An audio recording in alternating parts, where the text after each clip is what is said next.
Very good morning to all. Uh, Sitting here offline in the seminar hall, and all the participants who have joined as online in the Track1. Myself is Dr. Naveen Kumar. I am the moderator of this Track1 session of the conference. I welcome you all in Track1 Science and Engineering. I also welcome the chair of the session, Dr. Angushman Jana, Assistant Professor Triple IT Guwahati, and the session speakers, Dr. Caroline Penstein Rose and Professor P.K. Mishra. So before I start the Track1, I would like to just introduce the speaker of the session, Dr. Caroline Penstein Rose. She is an American computer science scientist who is a professor of language technologies at Carnegie Mellon University. Her research advances the concept of socio-technology, artificial intelligence from a highly multidisciplinary perspective, exploring human AI complementarity and multi-agent human AI teaming. Her research further looks to understand human conversation and use this understanding to build computer systems that support effective communication in an effective effort to improve human life. She had previously served as president of the International Society for the Learning Sciences and a Leshner Fellow of the American Association for the Advancement of Science. The other speaker of the session is Professor P.K. Mishra, who is a professor in the Department of Computer Science, Banaras Hindu University, India. He is also a principal investigator of the research project at DST Center for Interdisciplinary Mathematical Sciences, Banaras Hindu University. His research interests include parallel and distributed computation, computational complexity, parallel and clustered data mining, high performance computing, and VLSI algorithms. He has more than 100 SCI and Scopus publications. So this was about the profile of the speakers. So here onwards, I open the Track1 of the conference. So total participants are 13 in this Track1. So we include the conference paper as well as the poster presentation. So I hope this document is also shared in the to all the participants, and you have the information, you have the sequence. According to that sequence, we will follow the presentation. And those whose sequence comes, they have to be ready. Those who have joined in all online mode, they have to present. Are they allowed to present from themselves, or will present there? What? The paper. Those who are online. Online, they will present themselves. Okay. So those who are joined online, they will be presenting as per their sequence, and we will follow their presentations. So for this, after this, I will just stop my talk, and we will start calling the first. Oh, sorry. I will ask, I will welcome Dr. Caroline Penstein and Rose to just speak on about this conference. Over to you, madam. Thank you so much. I'm very excited to be here today to talk with you all about social analytics and dynamic support for collaborative learning in the age of large language models. So we've all heard a lot of excitement about large language models being capable of solving just about every problem. And in particular, there's been a lot of talk about intelligent agents. I'm here to tell you that conversational agents, intelligent conversational agents, are actually not a new thing. They've been around at least as long as I have, since the early scholar system, a conversational agent that was able to interact with people about South American geography. But that was a very rudimentary conversational agent. More recently, there have been multimodal agents that are able to interact through speech and gesture and video. And in particular, not even just interacting with individual humans, but being able to participate in group conversations. And my work is really about intelligent agents that are involved in group work and being able to support how people work together. Now, in order for people to work together and be successful, the processes have to be running smoothly. People have to be listening to each other. Conflict gets in the way. There are lots of things that can interfere with those processes and therefore make the work overall less effective. So, what are we doing with technology? We're supporting these team processes, and that requires us to use technology to be able to listen to the signals that we collect about the work and the interaction between those humans to be able to monitor whether those processes are in place and to be able to support those processes to work better. So, a lot of my research over the past 2 decades has really focused on understanding how those processes work well, being able to develop technology to actually perform analytics over those data streams in order to be able to tell whether groups are behaving well. And in particular, I'm very interested in how people make decisions together, how they contribute information towards a group understanding of a problem and come to some solution. That process itself, in the research that we have done, can be broken down into component processes, more simple actions of listening to one another, comparing my ideas and another person's ideas, how we share those ideas. And those things work better when there are underlying dispositions and states in those individual people that are conducive. So having respect for one another, interest in one another's ideas, and believing that we ourselves have something to contribute. And in our research, we see that when those processes are working well, people learn together, they transfer their expertise, and they're successful. They make decisions together. So today I'm going to talk in particular about some very recent work that uses large language models in this space to kind of highlight something about how that work can be applied effectively to achieve good ends. So I start with the student Atharva Naik, one of my best PhD students. He's very focused on large language models of code. He's been very successful in his research in that space, code translation, detection of code practices, using code generation to discover new things in historical linguistics. In this past year, he led a team for Amazon in their Trusted AI Challenge, and they made it all the way to the finals.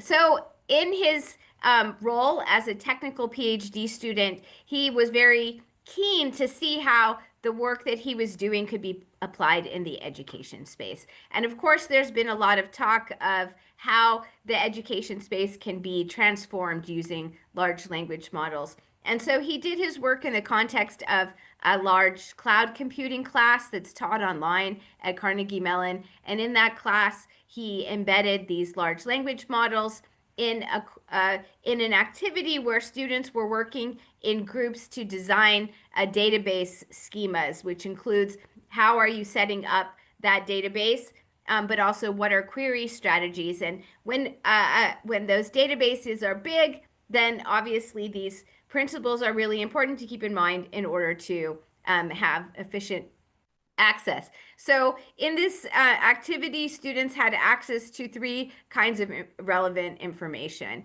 And he actually developed something very innovative from the technical standpoint using large language models to monitor how the groups were ideating within that design space, to look at the strategies they were applying to their design problem, and then to pose actually alternative solutions that involve details from their solution, but actually illustrated how you could do something very analogous, but applying a different strategy. And this is something that can be done by large language models. It hasn't been possible before that. It seemed to be a super cool technical innovation.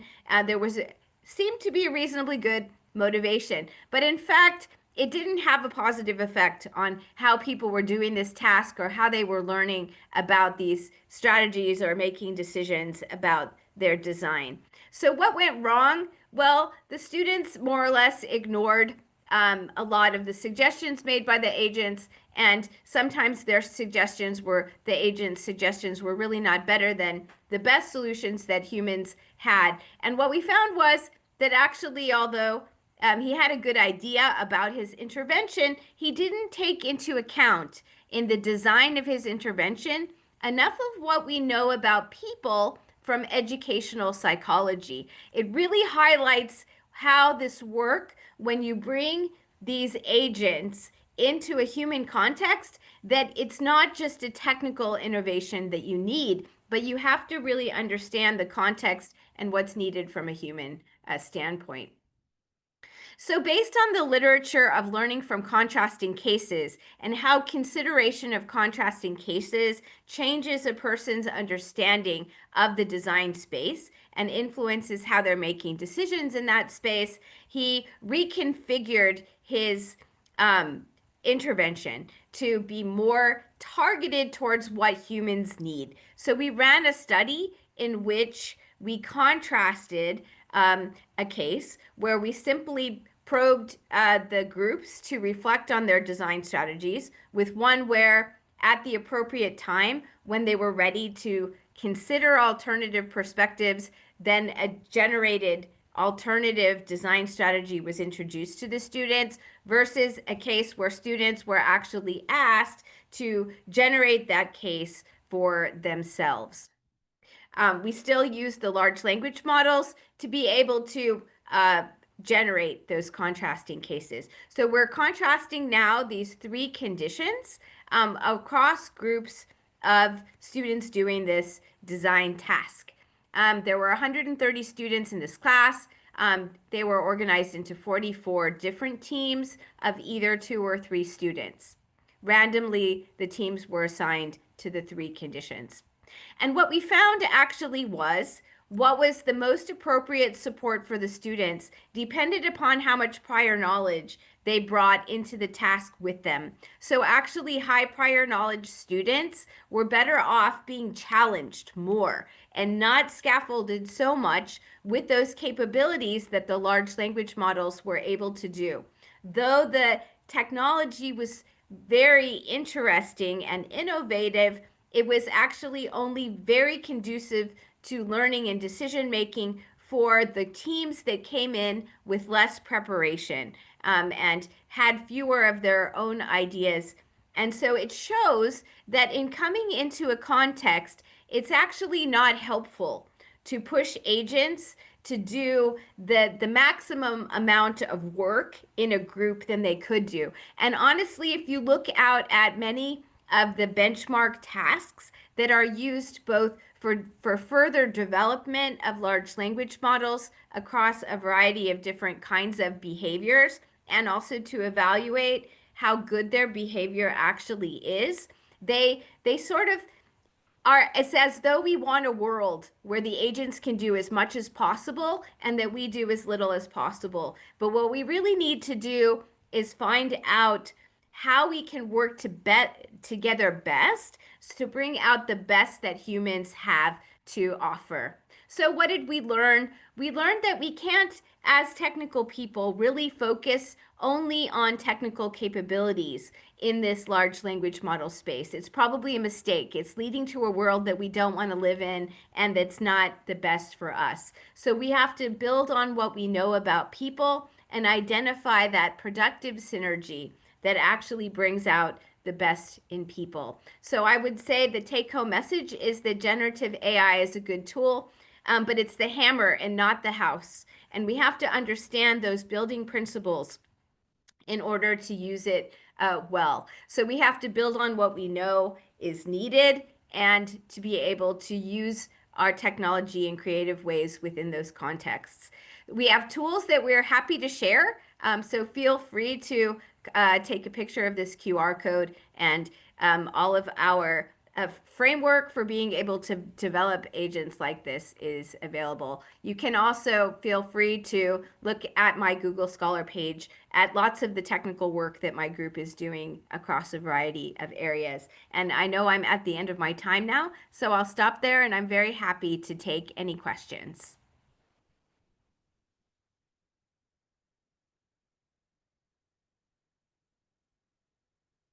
I'm not able to hear.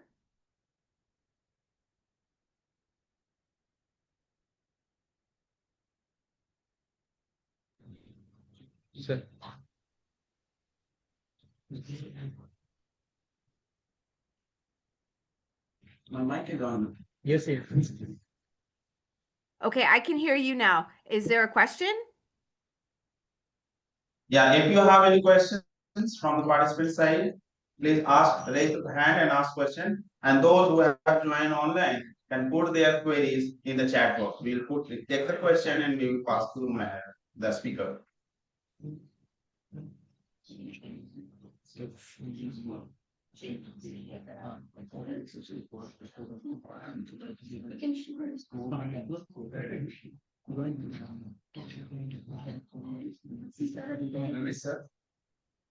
My voice is audible.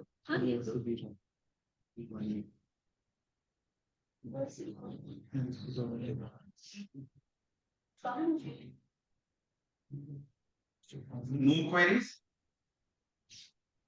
Thank you very much, Dr. Caroline Rose, for your the work which you have presented. And surely our participants will get benefit from your work and they will visit. I request all the participants, please visit her work and get the benefit from her research works. Thank you so much. I would like to welcome and call the second speaker of the track, Professor P.K. Mishra, Professor in Department of Computer Science, Banaras Hindu University. So now I request Sir, P.K. Mishra Sir. Now Okay, it is up, please. hand over to you.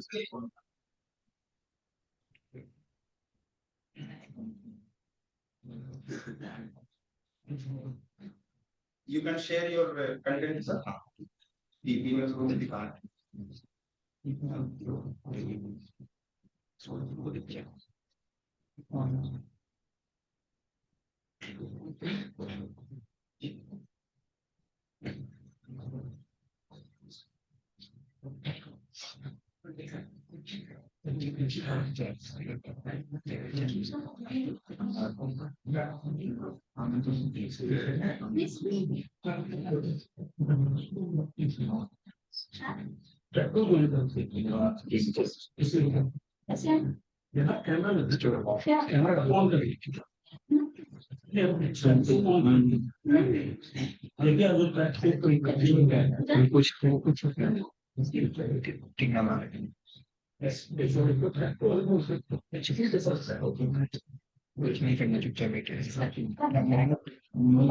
Please allow the screen sharing. Please allow the screen sharing. That is not allowed. Yeah, we'll check it, sir.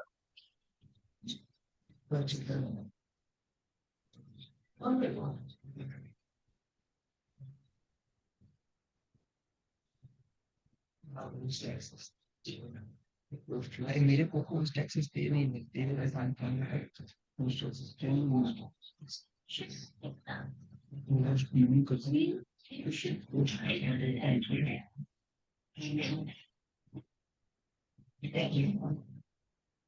Sir, now are you able to share your screen?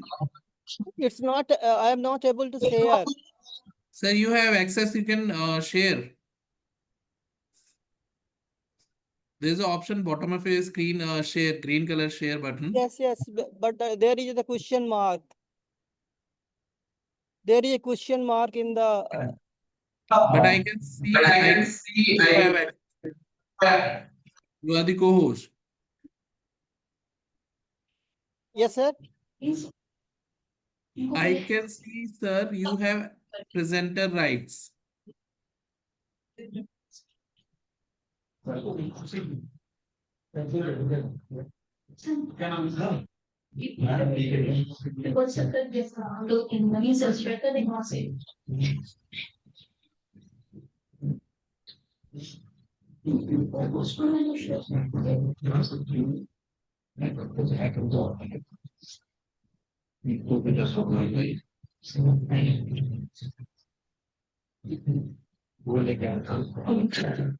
Hello. Sir वो तो ये send कर दीजिए ना WhatsApp पे भेज देना यहाँ से सेंड अच्छा अच्छा, ओके ओके.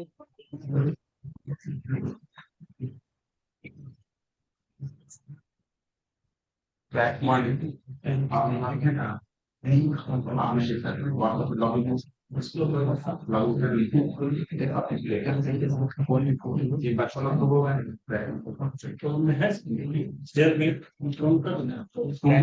कैसे ट्रैक में ये सिस्टम Track1 में हो तुम इंक्लूडेड? हाँ, Track1 में तो आप मंगवा लीजिए और फिर आप इसको Track में भेज दीजिए. तो होस्ट हम लोग को मिल जाते हैं इजी तो कंट्रोल करते हैं होस्ट मिल जाते तो इजी कंट्रोल करते हैं ये वाला लैपटॉप है ना? नहीं होस्ट नहीं है बस ये स्क्रीनिंग चल रहा है Okay, okay. So there is no. I am not able to share the screen, so I am just reading the slides. Okay. Okay. In this talk, we are discussing about the paradigm shifts in data science and machine learning algorithms. So let us first see that is what is the machine learning. As we know that humans learns from their past experiences and machine follows instructions given by humans. But what if humans can train the machine to learn from their past data and could act much faster than the humans? Machine learning means machines learning from data and making it intelligent so that machine can behave and mimic like humans. It means machine is becoming intelligent through data and the algorithms. On the other hand, data science is a multidisciplinary field which envelops scientific methods, process, algorithms, and systems to extract knowledge and insights. It uses the techniques and theories drawn from many fields within the context of mathematics, statistics, computer science, domain knowledge, and information science. Turing Award winner Jim Gray imagined that data science as a fourth paradigm of science, that is the empirical, theoretical, computational, and now data-driven approach. A widely cited estimate from the multiple industry analytics source, it is observed that around 330 to 400 exabytes of data are generated per day globally. So you can say that 300 exabytes per day or 3 millions of terabytes per day data is generated around the globe. Now, let us see from where these data come.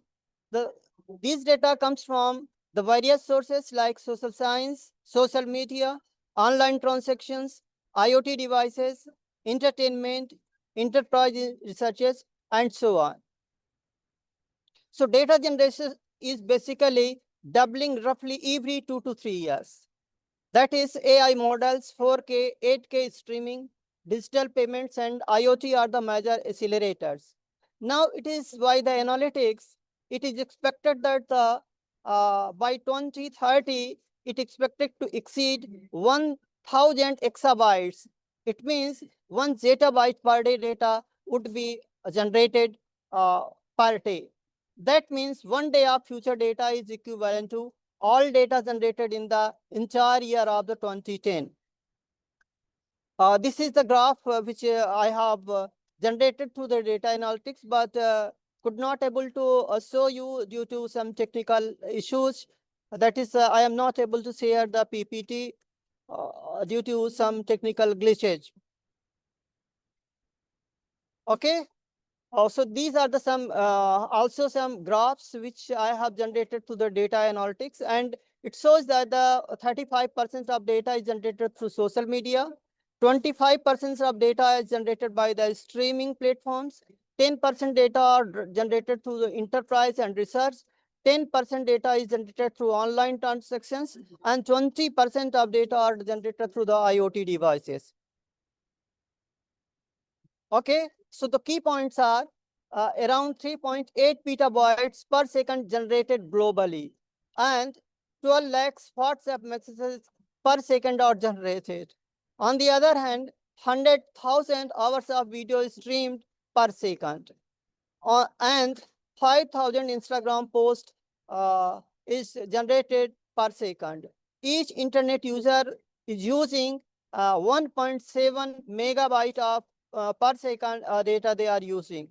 So data comes from phones, IoT devices, satellites, sensors, clouds, and apps. Okay, so you can see that the data is the new economy for the digital interest. So Google is generating through the targeted advertising using user data around 237 billion US dollar. Meta, Facebook, Instagram, WhatsApp, they are gaining the 117 billions US dollar. Amazon is on the third, that is 46 billion dollar. Microsoft is generating annual earning in the billion, that is 74 billions. Alibaba is generating 12 billions annual earning through the data.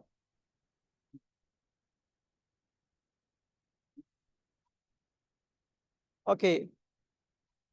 So here we have also generated the graph to show you how much major tech companies are getting the data, but not able to show the graph. Okay. So in this way, you can say that the data is the new oil of the digital economy, which is observed by the Harvard Business Review. Now let us see what is the AI. AI is nothing but the simulation of human intelligence. It reflects the capability of machines to simulate human cognitive functions, enabling them to perform tasks that typically require human intelligence. So key process of AI are that is the learning from the data, reasoning that make decisions, problem solving in the complex scenarios, perception through the sensory input, and understanding the human language. The most well-known computer scientist, that's Alan Turing in 1936, observed that the machine can think and mimic like the humans. And that concept is now, you can see that is the AI is doing. So its concept is the think humanly, act humanly, and the think rationally and act rationally. You know that is so many movies around the globe are in the AI based, and you know that is the one of the most well-known robot, that is Sophia, which is generated by the Hansen's Robotics. That is most advanced human-like robot, personifies our dreams for the future of AI. She is the world first robot citizens and the first robot innovation ambassador for the United Nations development of the program. Now, the another technology based on the AI is the metaverse. So recent year technology is rapidly changing the way we interact with physical world around us. So through metaverse, virtual reality and augmented reality are invading in the healthcare, medicine, and innovative technologies based on the AR and VR are emerging to improve the medical education and training. Now, the one concept that is marriage in the metaverse is also flourishing in India. A couple from the Tamil Nadu brought tradition and technology together when they hosted their wedding reception in the metaverse. Dinesh SP and Jaganandini Ramesh Swami got married on February 6, 2022 in Siva, a small tribal village of Tamil Nadu. However, the friends and family from across the world were able to attend the wedding that followed as it took place in the virtual world. Now, you can say that the paradigm shifts in data science and machine learning are model-centric to the data-centric AI, big data to smart data, traditional machine learning to foundation and multimodal models, manual machine learning to AutoML and MLOps, cloud only to HAI, accuracy to responsible and explainable AI, real data to synthetic data plus generative AI, predictions through the decision intelligence using the AI, experts only through no-code AI democratization, single model to multimodal AI, bias to real-time analytics, and centralized learning to privacy-preserving learning. On the other hand, paradigm shift in the AI are rule-based to that is the learning-based, narrow AI to foundation and general purpose models, and big data to smart and synthetic data, cloud only to HAI, accuracy to responsible AI, and so on. So these are the some paradigm shifts in AI. So thank you very much to all for listening. Any questions? Any question to PK Mishra sir?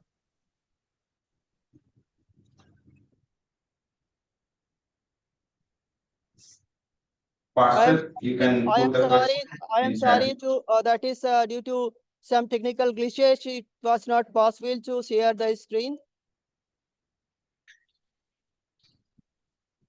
No issues.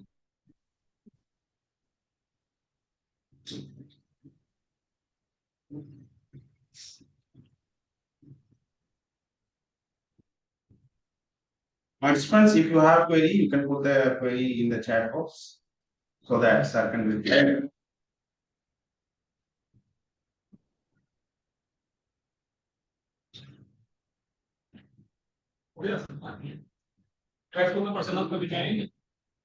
If no query, then thank you. I would like to thank Professor P.K. Mishra sir, who was speaking on paradigm shift in data science and machine learning. Though there was a technical glitch, but he has spoken on the topic, and it's a cutting edge technology and how the variety of data sets are contributing in machine learning and social and data science.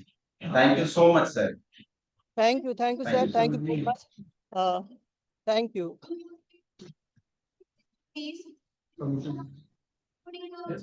Yes, you were telling something, sir.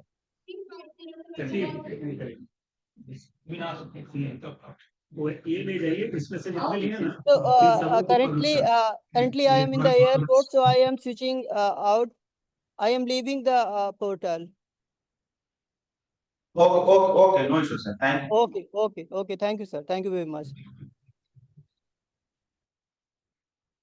So he was the Professor P.K. Mishra. Now we will start the presentation of the track one. Everybody has this list, track list, and presentation list. So according to the sequence, I would like to ask to share their content and start presentation. And those who are at the next sequence, they have to be ready. As you are having the information that presentation will be The time for presentation will be given 5 minutes and 2 minutes we will have Q&A sessions. So according to the sequence, the first presenter is Avinash Singh. He will be presenting his research conference paper on enhancing fintech security and integrated zero trust and blockchain approach to combat cyber intrusions and insider risks.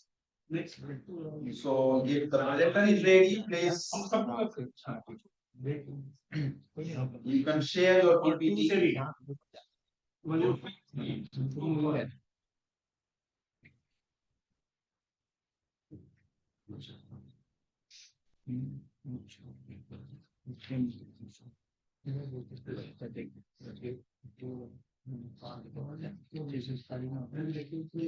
Presenter को admit नहीं किया गया. Admitted, I'm not still admitted. वो लिख रहे हैं कि अपनी जानिए. ठीक ना देख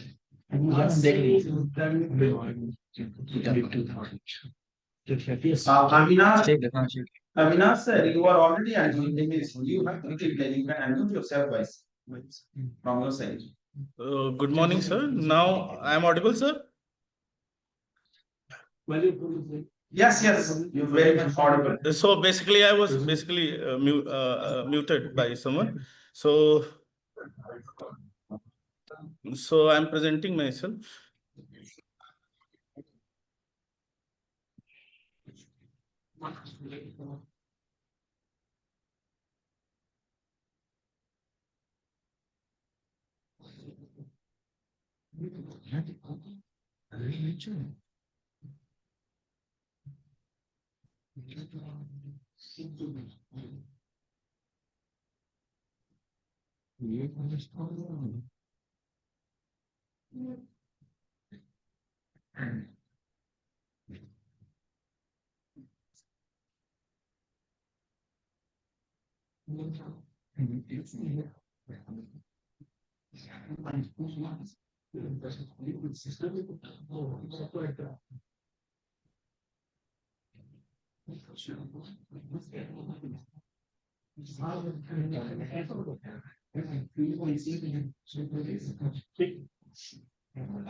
Sir, my screen is visible. Yes. Hello. Yes. Yes. Thank you, sir. So myself Avinash Singh from Department of Computer Science and Information Technology, Mahatma Gandhi Central University, Champaran, Bihar, and I'm presenting my paper topic as enhancing fintech security through an integrated zero trust and blockchain approach to combat cyber incursion and insider risk. So this is the content of presentation. Basically, it contains abstract introduction, limitations of traditional security, zero trust security paradigm, significance contribution of the paper, literature survey, my proposed framework, key functional modules while I have implemented these things, security mechanism implemented, zero trust compliance mapping, simulation and performance. Then finally, we have result and discussion with conclusion, future work and references. So this is abstract. This research introduced a blockchain-enabled zero trust framework for fintech security, guided by the principle never trust, always verify. And we are using Ethereum blockchain to use the smart contract and for the development of decentralized applications. And we are mainly using these three smart contracts named as just-in-time access, role-based access control, and multi-factor authentication smart contracts to reduce the risk, compromised credential, and unauthorized access. So blockchain will behave like as a zero trust enabler. As I have already told you, that we are developing a DApp prototype, and we are comparing the model with the existing fintech web applications which are used by the different fintech organizations. For comparing, I have used the PASTA threat modeling, process for attack simulation, and threat analysis model. And it is showing that we have reduced risk score from 43 to 21. But DApp has its own limitations. The performance trade-offs are increased from 73.64 milliseconds and throughput is decreased to 31.08 requests per second. I have performed the simulation on 200 nodes to validate the scalability and resilience. Future work includes layer 2 scaling and enhanced security. These are the keywords. So introduction, what is actually the fintech actually? Use of technology for performance of financial operations like banking, insurance, and lending companies are using. Build on digital collaboration among institution, regulator, and user. These interconnected systems expand the cyber attack surface. As the technology grows and the entropy of the technological surface is increased, the attack surface is also increased. So this figure is basically showing that over the period of 2020 to 2025, we have increased spoofing attack, tampering, reputation, information disclosure, denial of service, and privilege escalation among different fintech companies. So what are the limitations of the traditional security? The traditional security is based on the perimeter-based security models, which basically based on the devices and different kinds of softwares. And this basically assumes that we have internal network is trusted. So whenever it faces the insider threats or malware or APTs, basically these security protocols and these devices are not capable to guide the pure security, and the security protocols and tools become outdated. There are different kind of research which has been performed over the years to demonstrate this inability of perimeter-based security. So we have to move from perimeter-based security to more trusted security paradigm. That is our zero trust model. So it was introduced by Jack Hinterwalk, and the principle was never trust, always verify. It means what are the entities in the network, including the users, devices, applications, and different kinds of softwares, we have to never put full trust on them. So it basically rejects the idea of trusted internal network and enables context-aware authentication before granting access to any entity or device or application to the network. Significance contribution of the paper, we have created a zero trust framework for fintech organizations, provides a robust reference model for fintech security, protect resources from malware, insider threats, and unauthorized access. And we have used Ethereum blockchain. That is, I have developed the Solidity smart contracts using Solidity language. And those 3 smart contracts are multi-factor authentication, role-based access control, and just-in-time access provisioning. Decentralized security operates and reduce cost of centralized infrastructure as blockchain is open source technology. Now, what are the significant contributions? The experimental validation, as I have told you that I have used Pascal threat modeling. We have performance metrics. We have measured the performance metrics regarding latency and throughput, and we have performed simulation on the 200 nodes. So we have improved attack resilience and authentication efficiency.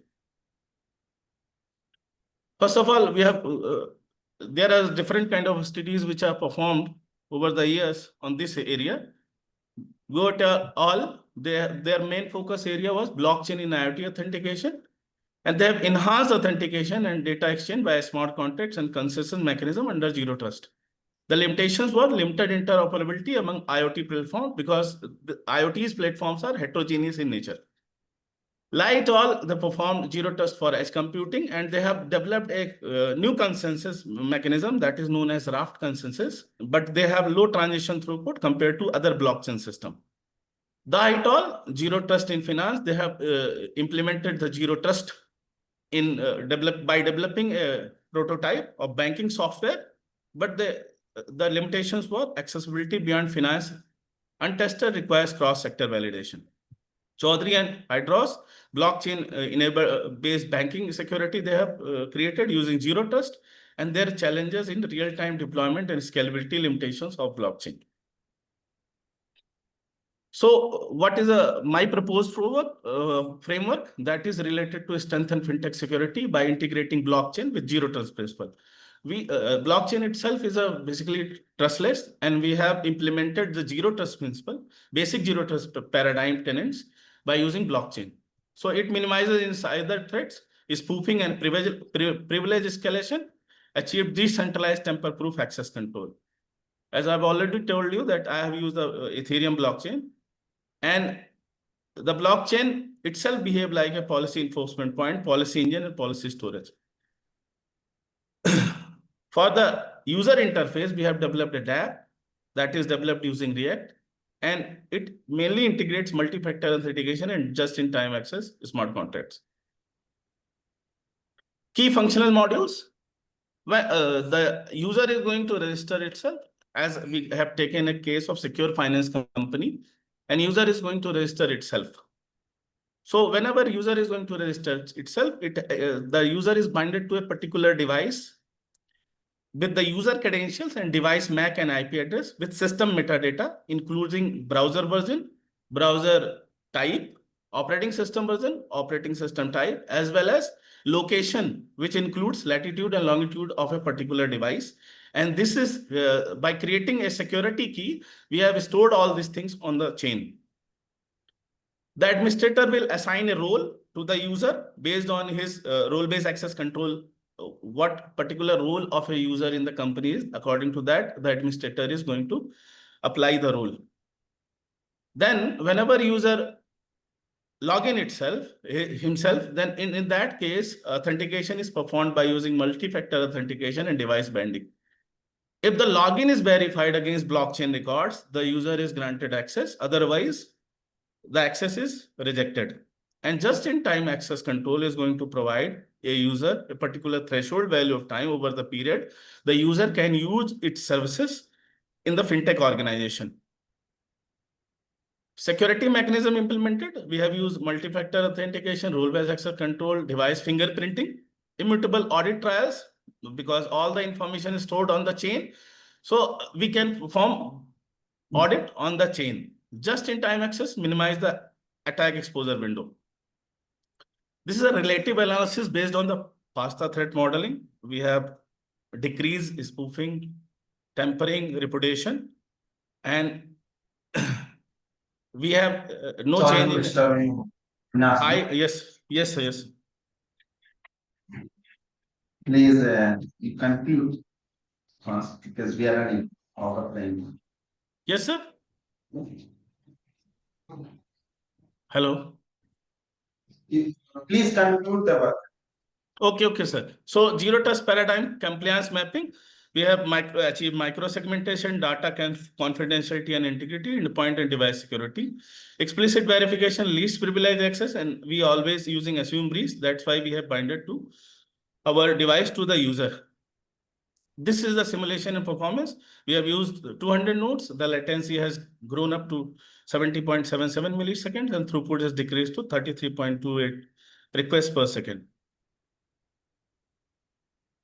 Result and discussion. We have again the security resilience and performance impact.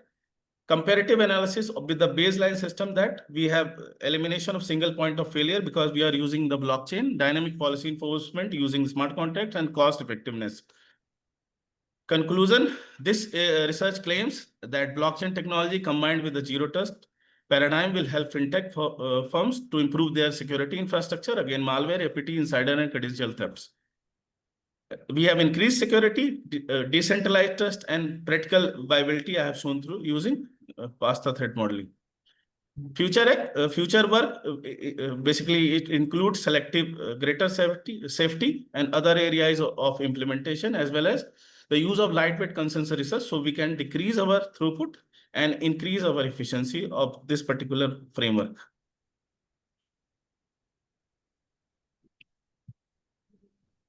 These are the references.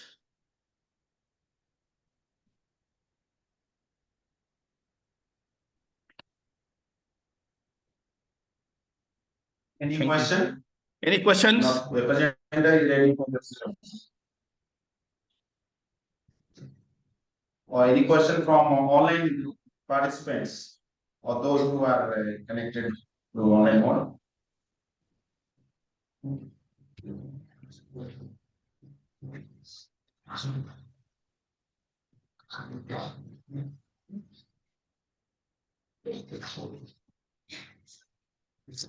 ऊपर जा रहा है आप नहीं देखा देखा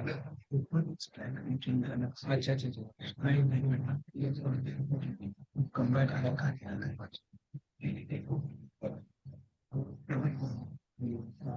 मैं देख के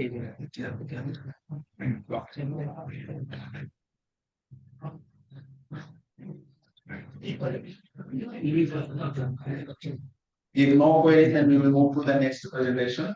Thank you, Avinash. Thank you, sir. And, Thank you, sir, for now giving me time.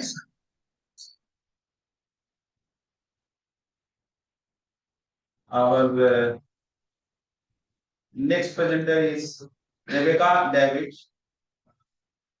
and Nita SS and Sagaya Aurelia on topic lifelong learning algorithms for adaptive personal assistance.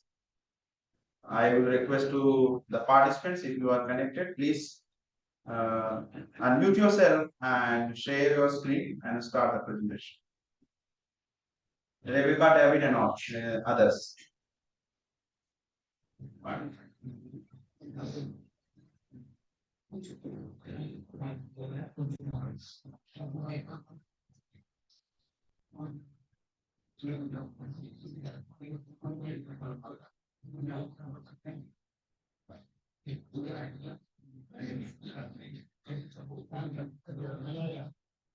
If the participant is joined, please respond.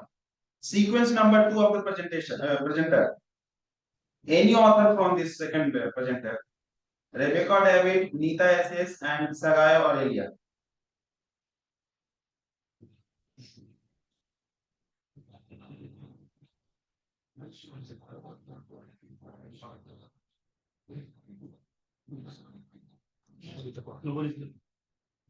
If no, then we move to the next presenter. Sequence number 3. It is a poster presentation. Ravi Kumar Sharma.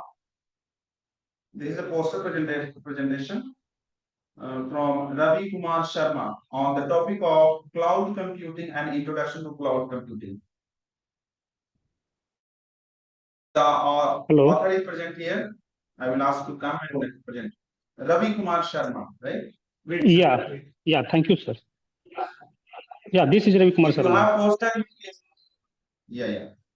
If you have poster, you please share the poster on the screen and start the presentation. And Yeah. please try to complete kindly- within 5 minutes. Okay, sure.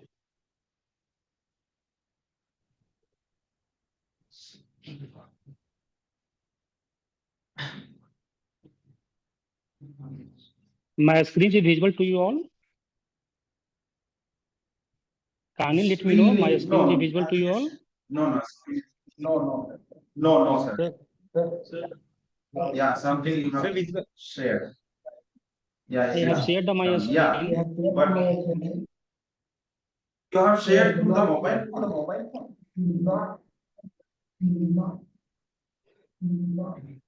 I am audible to you all now? Yes. Yeah, and my screen is also visible to you all. My screen is also visible to you all, right? Yes. Yeah. But Okay, thank you. Thank you for the confirmation, sir. Ravi Kumar ji, can you rotate your mobile? Sure. no, I am not joining. I have not. Now joined it's fine? the mobile. No. Now it's okay? We cannot Ravi ji. see your presentation. I have rotated my Ravi ji, mobile. can you join to Now the computer system? No, my having some issue. That's why I have joined through the mobile. Because no, joining from mobile, no, a screen is not visible in efficient manner. It is not visible to all. Right? If your poster is here, we will Okay. share and you can present. Okay. Okay, no problem. For the time being, actually, my screen is not visible. Then I can, yeah, I can presentation then.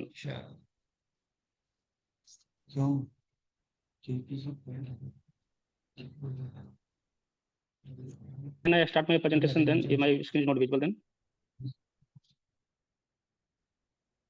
Sir मेरे को share करें मेरे share करें ये भेज दिया हाँ चलिए कर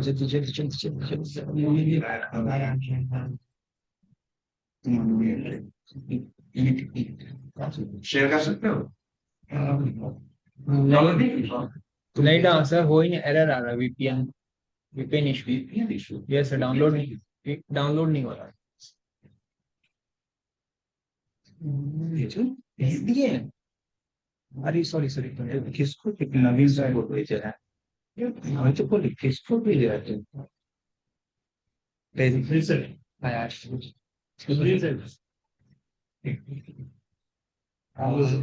ओके चल इसको ऊपर इसको नहीं होगा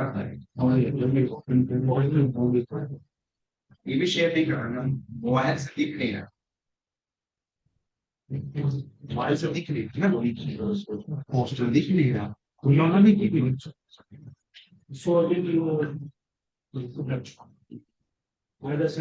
हाँ यही है यस सर तो इसको share they Thank you.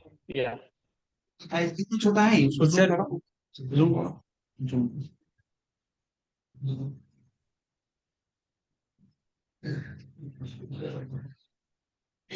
Yes, please go ahead. Yeah. So thank you all. Respected sir and dear my friends, a very good morning.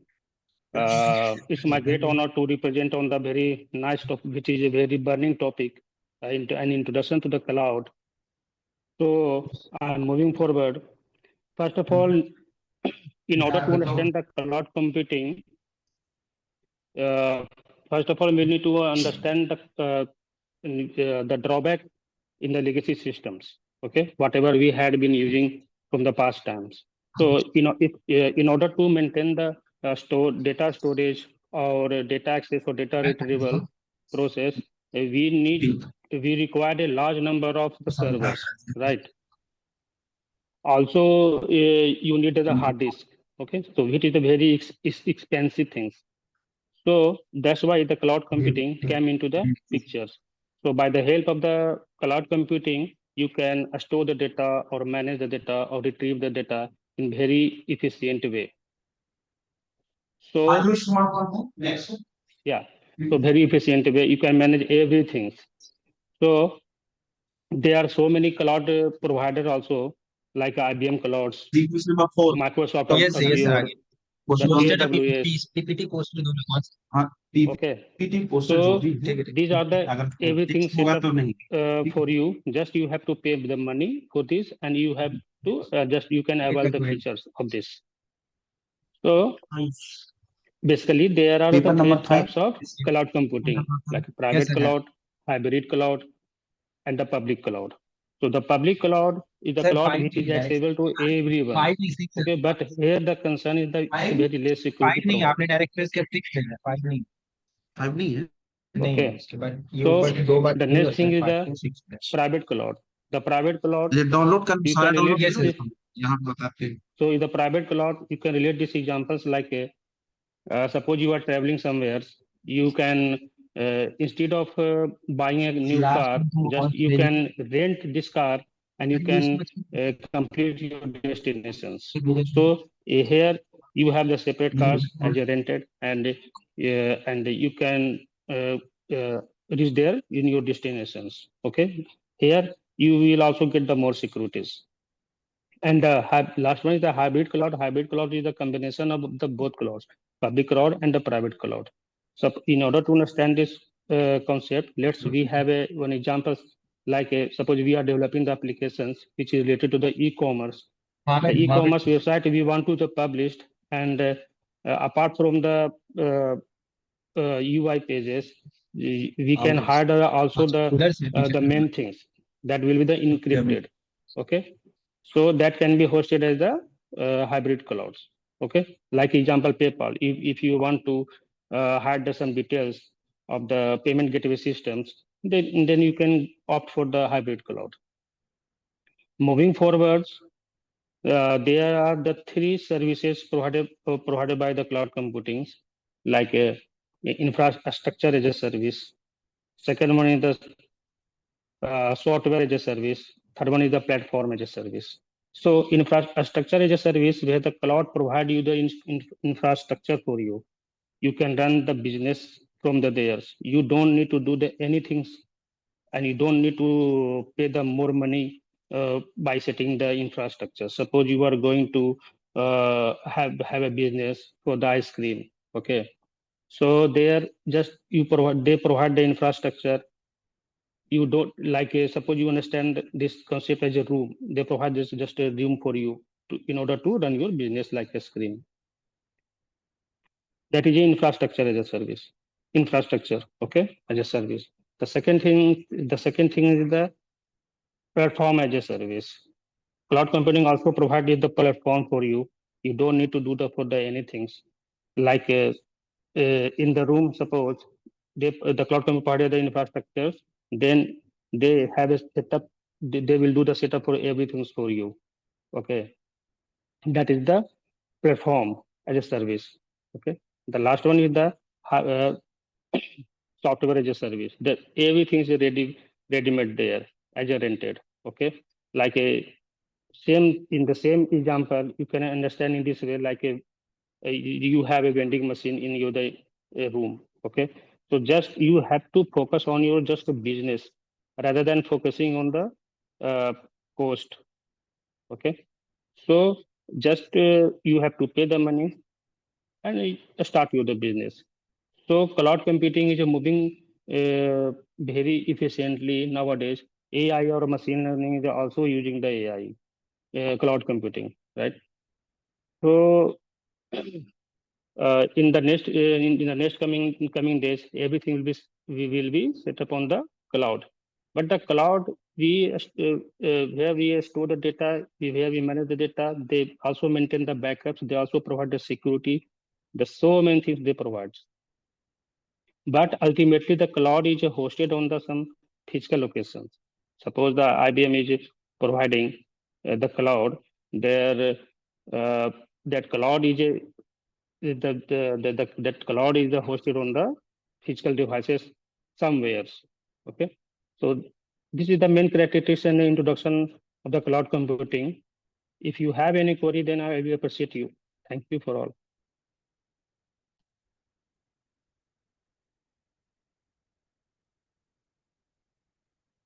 Hello.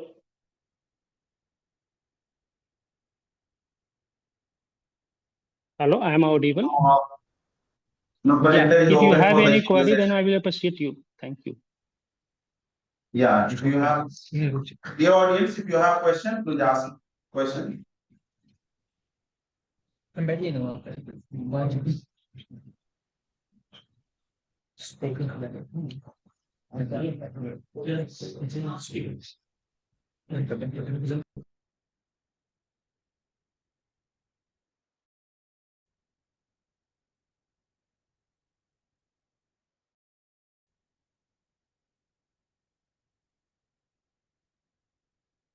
Thank you, sir.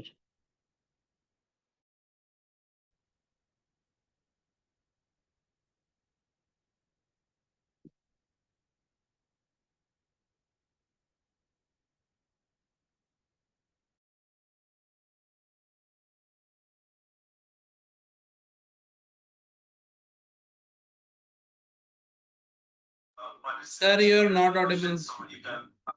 Unmute.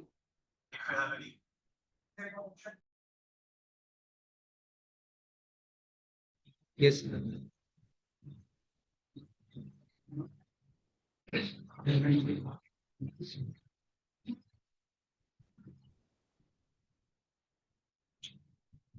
The next presentation will be from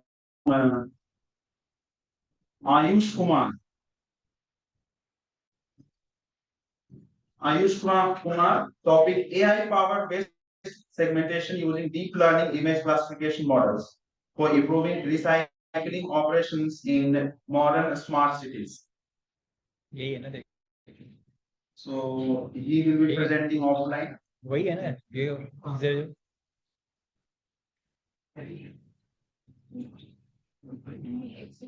I will request this camera to move to the presenter.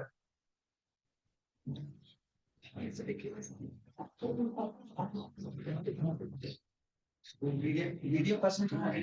नहीं है भाई, इसको देखने के लिए नहीं है। ये भाई कोई तो यहाँ निकला था। You can start your presentation. Sir थोड़ा वो Sir, टेबल हाँ, सर टेबल ही थोड़ा उधर दसना दीजिए फोकस हो गया। यस ऐसे वहां से आ जाएगा नहीं? सर यहाँ ला दे ट्राइपॉड यहाँ हो जाएगा यहाँ पे आ ना वो वहीं से प्रोजेक्ट शीट है। अच्छा ठीक सेंटर में करना चाहिए। इसको सेंटर वहीं पे लगा उसने। चलिए ये शेड है ना? हाँ मैम वो शेड हो गया शेड है ना? हाँ छोड़ दियो नहीं, सॉरी ये बोल।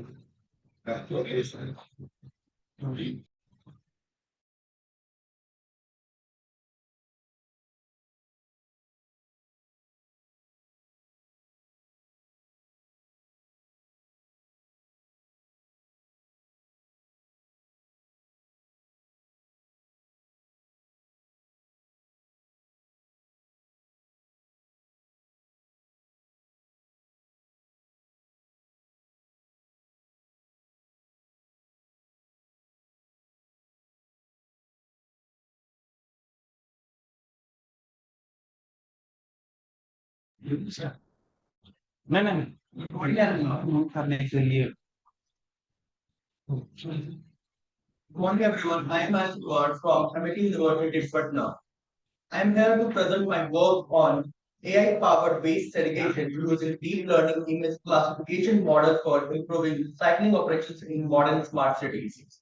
The introduction highlights a critical manual waste sorting is often inefficient and error-prone, which contributes to pollution and hinders effective recycling. Our solution is AI can automate this. Our objective is clear. Develop a robust deep learning process model for accurate and automated waste segregation. The goal is significantly moving efficiency and reduce costs in recycling. To achieve this methodology,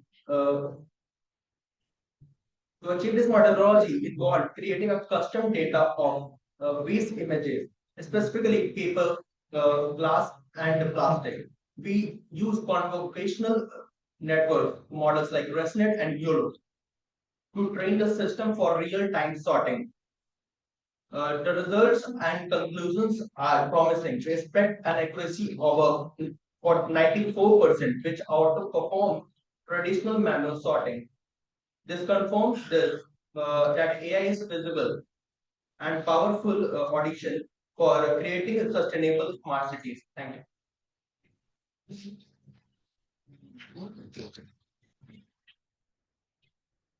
Any question?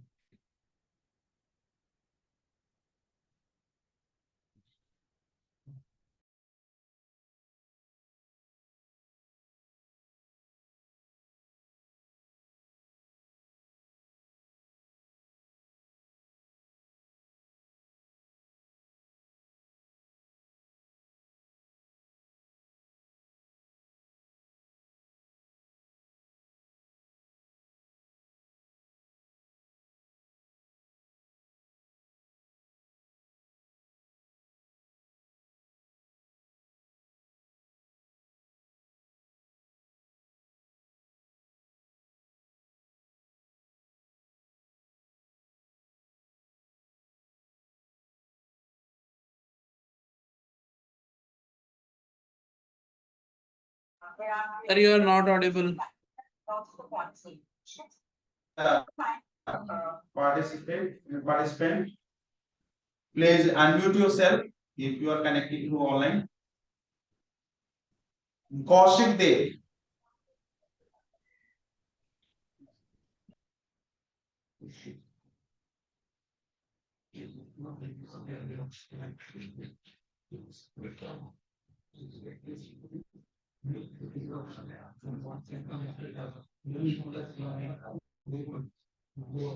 Next. It seems Kaushik Dev has not joined. The next, Rohit Kumar. Am I audible? I'm Rohit Kumar. Kumar Rohit. Yes, voice is audible. Please share your PPT, Rohit. Okay. I'm just sharing. Rohit Kumar will be presenting CAGAT as centrality aware graph attention network for communication factor detection in IP programs. Yes, please go ahead. So my screen is visible? Okay.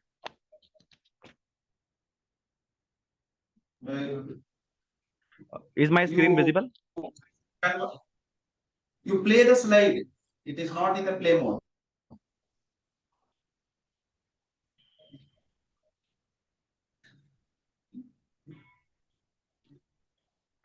Is it visible? Yes. Okay. So my name is Kumar Rohit. I'm a research scholar in MIT Institute of Information Technology, MIT University, Patna. So my topic is basically based on centrality aware graph attention network for contamination factor detection in IP flow graphs. So a brief introduction of IP flow logs and what is the contamination factor. So in cybersecurity, network is an entry point for the any any connections or any intrusions. So basically at network level, we used to uh, place cybersecurity infrastructures in order to check the any threat, any modern threat like APTs or DDoS attacks are there on. So for that is to be drawn from the that is to be idea that idea has to be drawn from the basic structure of IP flow logs. Since today in modern technology we have a lot of network connections and a lot of volume of traffic incomings are there, and you need to have state of art technologies basically using machine learning methodologies so that to get the false positive removed, minimized, and the actual threat in the actual threat mechanism in place. So this methodology basically talks about the structural aspect of IP flow logs, where the nodes in graph theory we have nodes. So the nodes is basically the terminals or the devices or hubs you can say, or any other network devices, and the edges in that structure is basically the connection time, the packet flows and bytes, all this. So we need to mathematically in the context of machine learning, we need to derive the relations, or we have to calculate the importance of each and every node so that we can detect what is we can arrive on what is the risk associated with that nodes and how easily it can spread malware or the threat to the network infrastructures. So this is the basically the idea of research using the advanced machine learning technologies uh, that basically deploys the graph theory and graph machine learning. So coming to the point, then what is the contamination factor? Contamination factor is basically a set of ratio which we can arrived at that this is the proportion of anomalous data in a particular data set, so that machine learning algorithms can based on that contamination ratio can able to describe or enable to point out what could be the possible anomalies. Since we are using unsupervised learning algorithm, so this contamination factor is basically crucial for the unsupervised learning algorithm because data set is will be unlabeled. So now challenge is like millions of IP flow logs are generated per minute. So a huge volume of traffic, and given the disruptions in the technologies, normal threads basically now hides in the normal looking traffic. This is basically difficult to detect from the traditional methodologies and traditional technologies. Like supervised learning algorithm is still there, but since the device needs to be trained and trained on the old pattern, will no longer serve effectively in this current scenario. So the machine learning methodologies like unsupervised learning and the graph machine learning theories are well suitable for the coming newer requirements for threat analysis and detection. So in basically it has been seen that there are gaps in the existing uh, threat detection in at IP flow log, as it ignores the network structure and it takes the basically trained traffic patterns. So this research will paper will address those things. So this is basically the process flow where IP flow logs are in a particular tranche will be converted into graph. Then centrality measures will be done, like which node is more prominent, which lies in the central crucial connections, like hubs, or network devices, or crucial database servers, all those things. Then based on that, graph attention network is basically plotted using machine learning algorithm. And then based on that graph attention network and centrality measures, contamination factor is detected. So basically we define contamination factors as a gamma function, that is the ratio of number of anomalous samples by total number of samples, and this gamma is used in the unsupervised learning algorithm. Coming to the next slide, uh, nodes are equally important. Hubs matter more sometimes, sometimes bridges, sometimes routers. These all network devices matters more in the spread of malware and the intrusion detections. Then that is why the degree centrality and betweenness and eigenvectors, these are all the centrality measures, like which nodes are more central and more prominent and more important for the connectivity. These are calculated, and these are the mathematical model to which these all scores are calculated using node centrality, and these all node centrality are then aggregated and a final node representation is being prepared. So basically graph attention network learns dynamic attention on graph, like dynamic structure is analyzed with comparing with the static structures, and centrality measures are being used as an additional, that just is basically used to measure classical network science foundation. Then GNN, these all are also the used in cybersecurity, and growing body of research in graph neural networks is also there. But gap is few methods integrate centrality into deep learning. Not every model is now into deep learning that integrate the graph machine learning. So this model attempts to that fill that gap.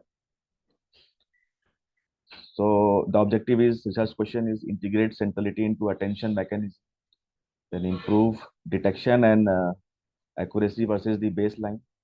The reduction of false positive is essential here for operational use to check the burnouts and then provide interpretive explanations. So first will be IP flow log is converted into edges and communication. Then computation of degree betweenness and eigenvector is there. Then it is from using machine learning graph attention network, centrality scores are interpreted. Then using node rankings and heat maps to visualize these more prominent nodes are scored according to their prominency in the network structure. So we are using an IP flow logs data set that has been captured in every 5 to 10 minutes of intervals, and then we observe it's how many bytes are going, how many unique peers, failures, all those things has been observed. Edges carries communication, flow stats, bytes, packet durations. These three features has been used there. Then directionality is also there, which is sender, which is receiver. Means the reverse connection and the forward connections. Then weighing will be done by total bytes of frequency per edge per window, and then the results are normalized. So in this way, degree centrality, betweenness centrality, eigenvector centrality, all things are normalized and concatenated into the attention, and those are sums are done. So we are using an open thread-based IP prolog dataset in this case. So source address, IP address, and destination IP address becomes the node, and the edge duration and packet flows are the edges. Baseline isolation forest and location of outlier factor as an unsupervised learning in used. Then precision metrics like precision recall, confusion matrix, ROC, AUC will be evaluated for checking its validness. Focus will be more on PR AUC. We find that for other baseline databases like CCDS, NIDS databases, we saw that there is some improvement in our model like CAGAT, 12 to 18% more accuracy is there in compared to other graph-based or neural network-based models. False positives are reduced to 30 to 50%. That means our model is showing some improvement, but that is for the baseline data set. So centrality evaluation studies was conducted for the baseline data set. We found that centrality scores are of most importance because removal of centrality scores will deflect its accuracy to -12%. So heat maps, node ranking, and integration with SOC, these are all the use cases for this uh, particular experiment. So basically for threat hunting in our network, we basically integrate this method into the SOC feed so that time saving and false positive reduction will be there. So ultimately, this research has one assumption that contamination factor that comes with the predefined value of contamination in data set, that is basically defined by domain knowledge now. But as the things changed on, coming off of disruption technologies, AI, ML, and all those, the big data, all those things, it is better to move towards the dataset specific contamination factor determination, and this paper basically addresses those on that aspect. And for the future direction, this can be done for the both temporal encoding and multigraph, which is having the broader impact. So these are the references, and this is all about our research paper on CAGAT attention-based centrality measures for contamination detection. So if I have any question on that, I will be ready to answer.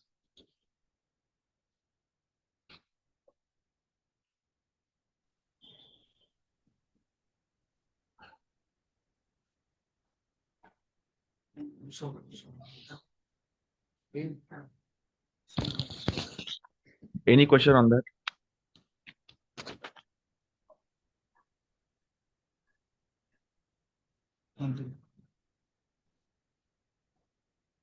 Rohit, one question from my side. You have told that OTM based.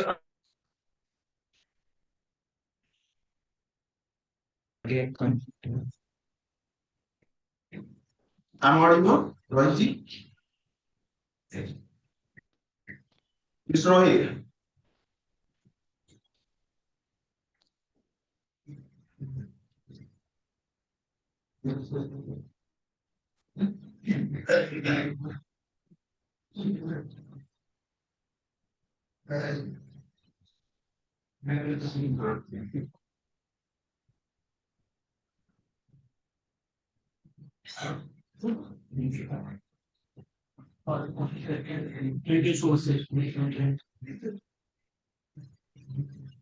Next participants.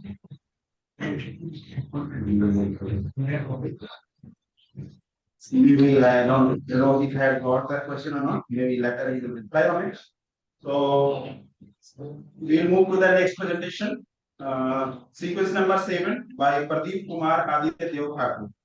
Poster presentation, paper presentation on the topic of title. Paper title is the impact of artificial intelligence on privacy and data security. So he will be projecting offline. कौन है? So ये yes, sir. यही है ना, एक बार check कर लो. Is this Post paper. last paper? Paper है जी, paper PPT.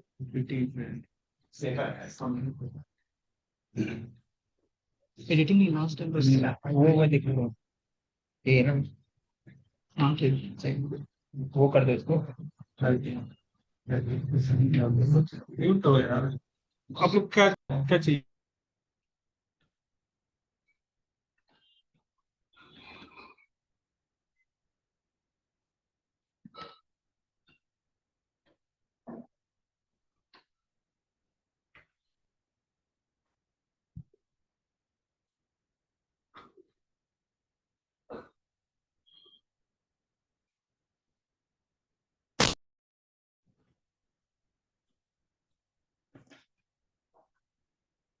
Good afternoon, everyone. Present over here. I am Aditya Thakur, third sem BCA, AIT, University Patna, and I'm here to present my paper on the topic the impact of artificial intelligence on privacy and data security.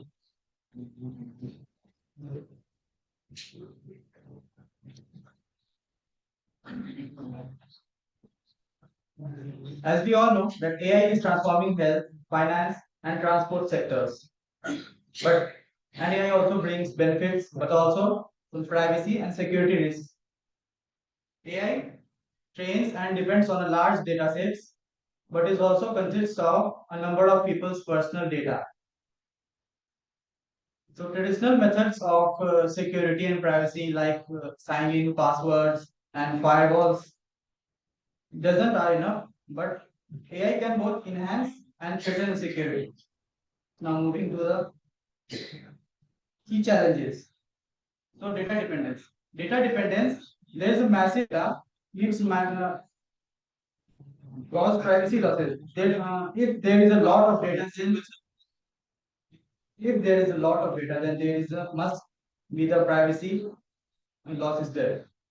Now the model privacy attacks like model inversions expose users to a number of threats.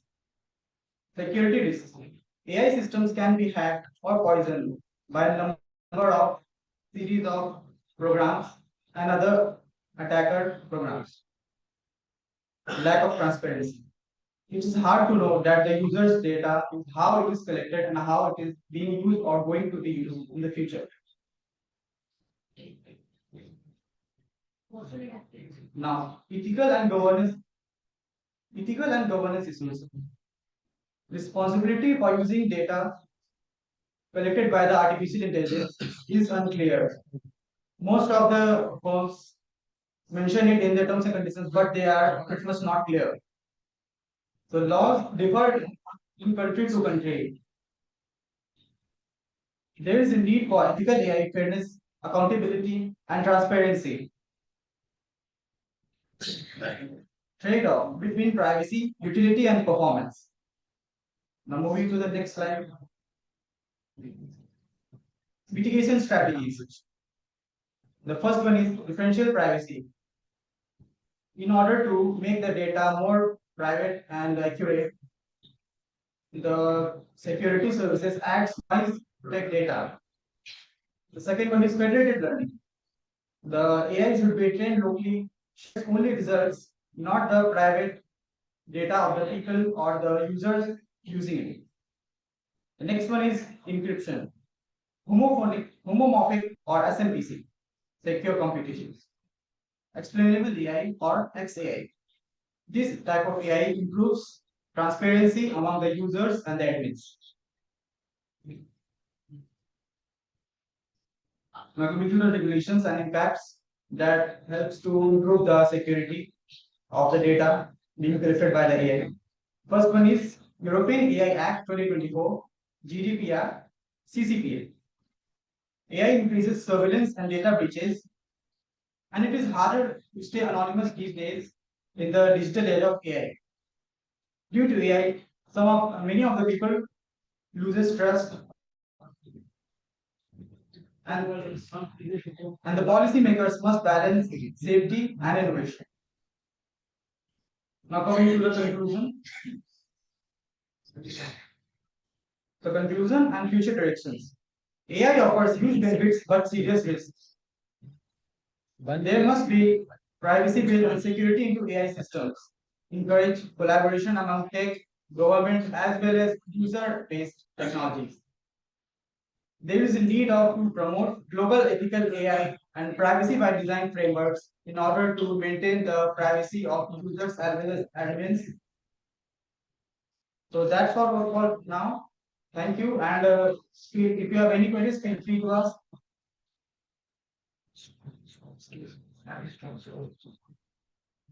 Any question?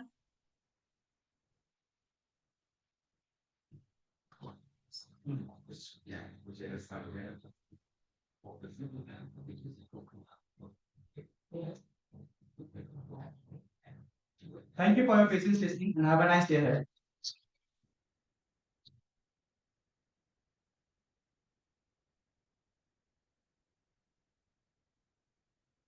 Our next participant is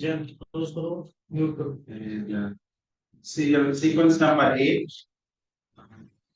Sakshi Pandey, Kaushik Prakash, and Shikha Singh Aditya Kumar on the topic of post-COVID era and the rise of cardiovascular disease, mixed facts and treatment strategies.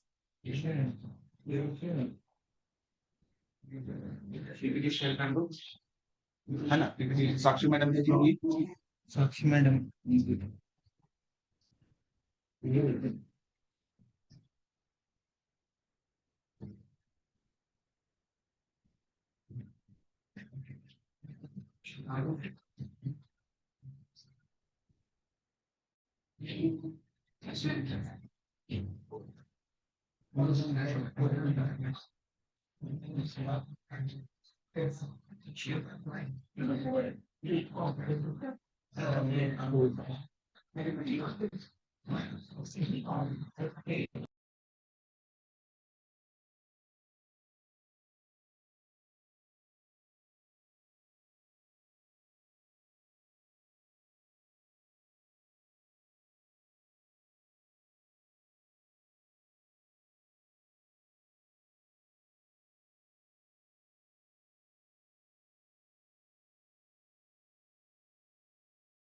I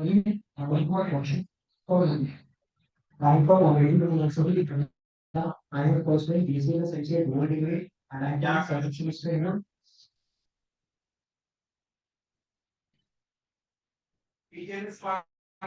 By post-COVID era and we have a current diseases, myth, facts and treatment studies. So let's continue. Next slide. So let us begin with introduction part. As you can see, as from the data, 33% of the person are dying because of the heart diseases. So my paper will be having three subparts. First one is in the first part, I will be discussing that the COVID vaccines, as it was rumored that COVID vaccines were the main culprit for recent cardiovascular diseases. In the second part, I will be discussing the myths and the scientific facts. And in the last part, I will be discussing the three cardiovascular diseases which are the main components, that is the heart attack, heart failure, and the cardiac arrest. Next slide. So let us begin with the evidence from data.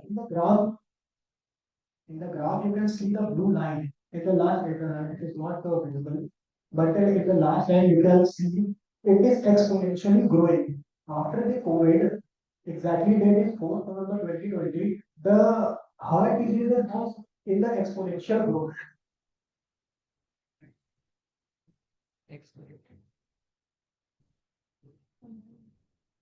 Now, the myths and facts. Myth is COVID-19 vaccines causes heart problems, but the scientific fact is myocarditis. Myocarditis is a stage, it's the inflammation stage of the heart, which is generally caused by any viruses. Second is only elderly people faces post-COVID heart risk. Earlier, I think that none present here will be aware that many of the teenagers were not getting affected by any of the cardiovascular diseases. But in recent years, after the COVID era only, that is 2020 pandemic, many of the teenagers, both males and females, are getting affected by cardiovascular diseases.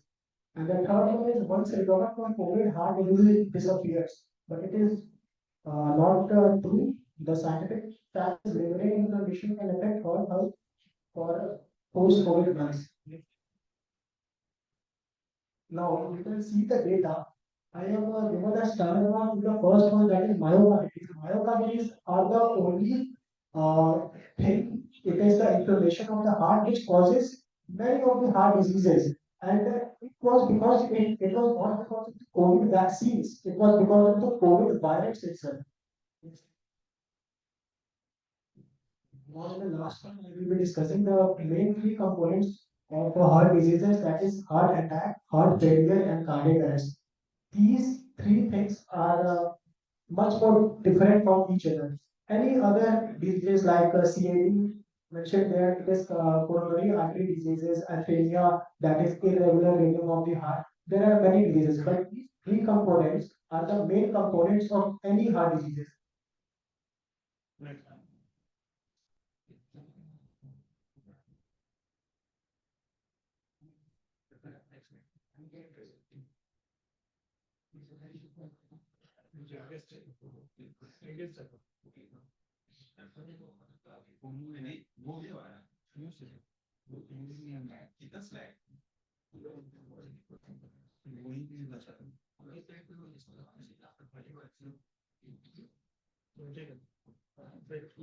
Here you can see there are three conditions: heart attack, heart failure, and cardiac arrest.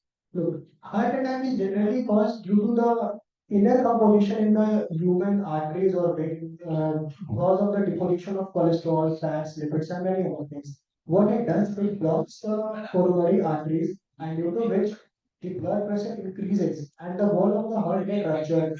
So what the doctor takes some weight on the leg of the patient and they bypass the path of the blood. That's why the surgery is known as bypass surgery. And the angioplasty. Angioplasty is a process in which a material is given inside the vein, which is used to decompose the lipids and cholesterol inside the veins. Second one is heart failure. As we know that the primary function of the heart is to pump the body throughout the body and vice versa. It is because of the weakening of heart muscles and the valve problems. Valve are the major components. It is present in the right side of the atrium and the left side of the atrium, tricuspid valve and bicuspid valve respectively. So what the ultimate treatment is, the surgeon used to replace or repair the valve. And the third one is cardiac arrest. One of the most deadliest thing in today's era, because it states that heart stop beating, and the reason till now no scientist can exactly say what could be the exact reason for that. So last in the conclusion part, uh, we can say with the scientific proof that COVID-19 virus was not the main culprit. COVID-19 vaccines were not the main culprit. The main culprit was the virus itself, which was responsible for many heart diseases. So people were blaming earlier that vaccines and exactly the COVID shield that it was the main cause of heart diseases, but it was false. So there is a saying that vaccines gives lives and misconception takes them. And the last three, heart attack, heart failure, and cardiac arrest, the causes are given there because of the cholesterol deposition, valve defect, and the last one is due to the electrical malfunction of the heart, that is the cardiac arrest. Thank you. This is all. If anybody has any question, you may ask.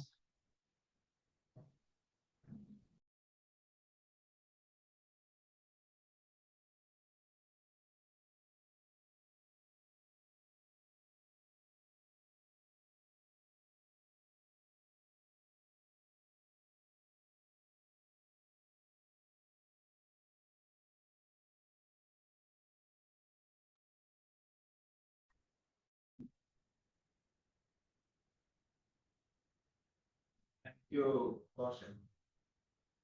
Our next participant, serial number 9.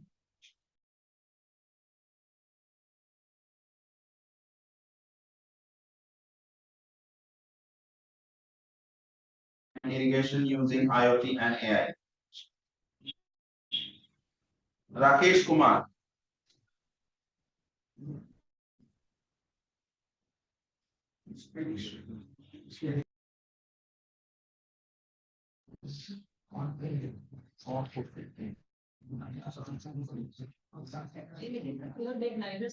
Rakesh Kumar is not here.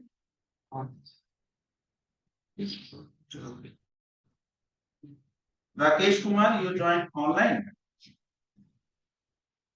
Then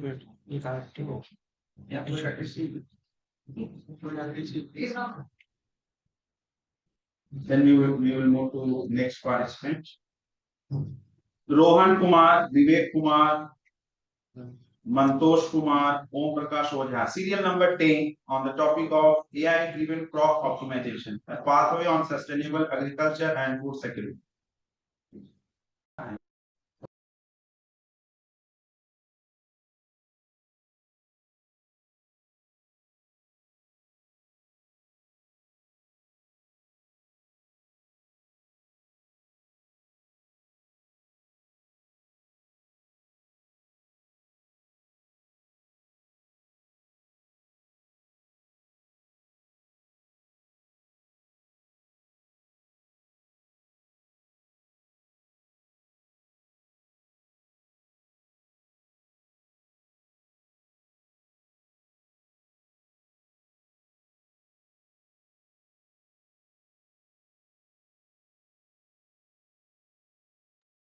I am here to present a critical solution for modern agriculture, named AI-driven crop optimization. This present this presentation explores how artificial intelligence transforms farming to boost yield while promoting environmental sustainability. The global food system faces many challenges. We see resource scarcity like the limited water and land and unpredictable climate variability. We must also meet the demands of growing global pollution. This necessity of moving towards innovate. AI probe service.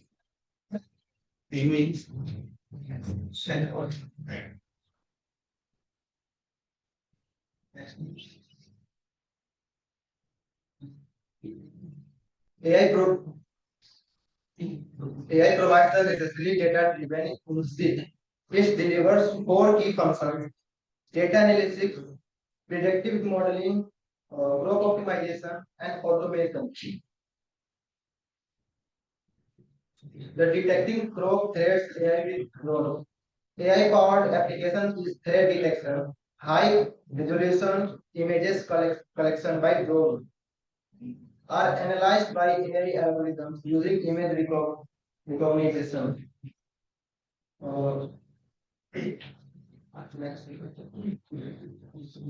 Predictive analysis for farming data decisions.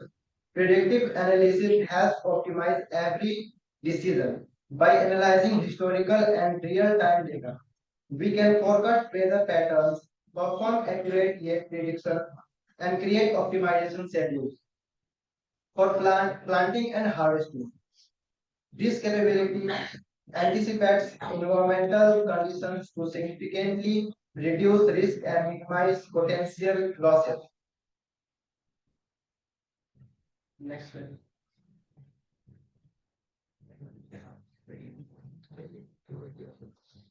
For true sustainability, we must AI-driven precious management helps calculate extract water and fertilizers need per crop zone. This enables us to apply inputs only where and when necessary via variable rate system. By integrating sensors data, AI to optimize resources, reduce water, and minimize runoff and soil degradation. The return of investment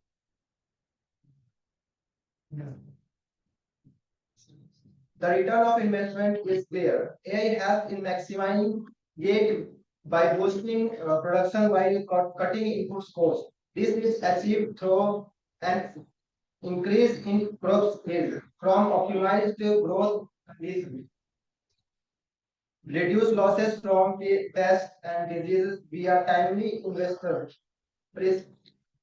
input management for fertilizers, waters, and pesticides applied only where needed, and overall improvement of operational efficiency and lower resource costs per unit produce.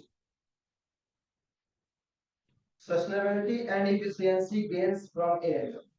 Beyond yield, AI-driven significant sustainability and efficiency gains. We reduce water use through precious irrigation. We minimize pesticides and fertilizers use via targeted applications. This leads to a lower environmental impact by reducing runoff, chemical overuse, and soil degradation, all while supporting long-term productivity and maintaining ecosystem health. Next. Conclusion and future outlook.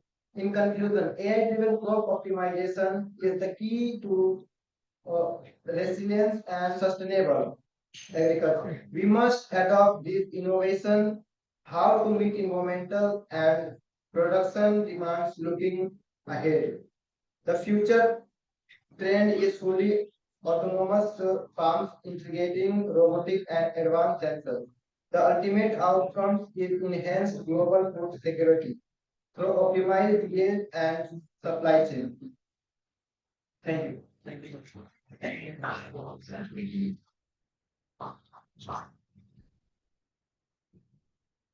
Any question?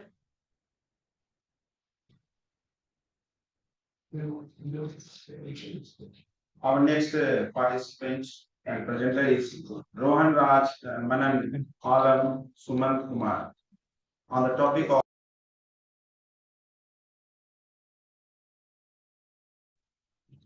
Rohan Raj.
ठीक है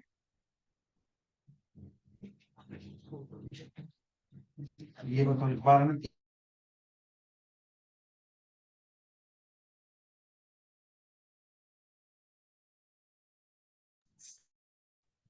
बारह number और 13 number बस ये है और ये AI agriculture और दूसरा है बियॉन्ड सिग्नेचर 13 नंबर है 12 नंबर 12 नंबर नहीं है टाइटल्स चेक फाइल खोल के देखो ना डाउनलोडेड में अच्छा ठीक 12 नंबर चेक करिए ये अच्छा काम में भेजा है आप भेजा वो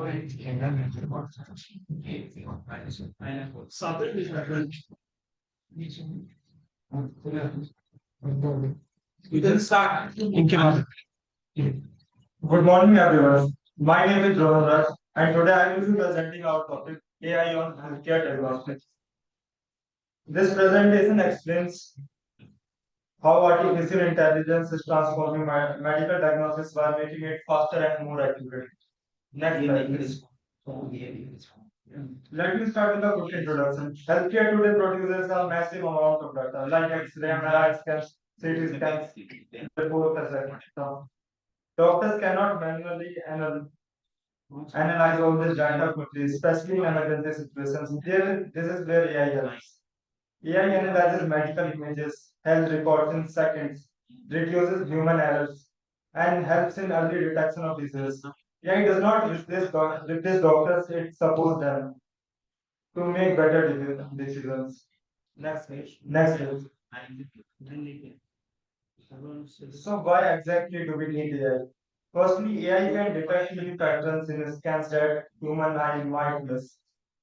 This reduces the chances of diagnostic mistakes. It also saves time in critical conditions like stroke or heart attack, where early detection is life-saving, of course.